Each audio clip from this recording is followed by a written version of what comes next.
Nanginginig na nauutal na hindi malaman ang sasabihin ni Representative Stella Kimbo hinggil sa sumambulat at umalingasaw na ratified bicameral report na may mga mahiwagang blanco.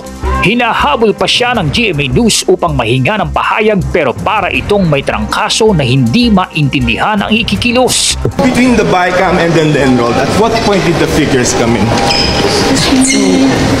Yeah? Baka ayos natin.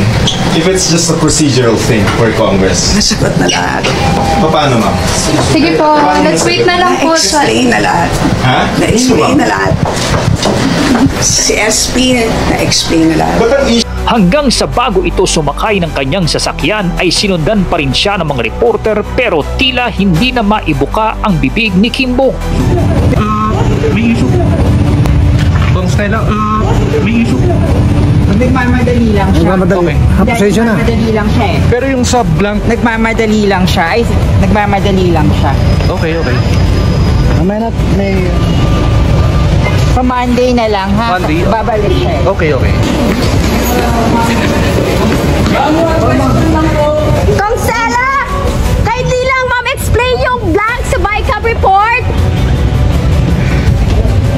Ay ma'am, you have an explanation lang po sa blank pages po. Nagmamadali lang Sorry. po for the next event. Yeah, ha? we were waiting yesterday ma'am. Ma'am, kindly explain daw po yung an explanation lang po sa blank pages. Pasensya na. So you said yesterday kasi po, after the hearing? Nagmamadali na siya eh.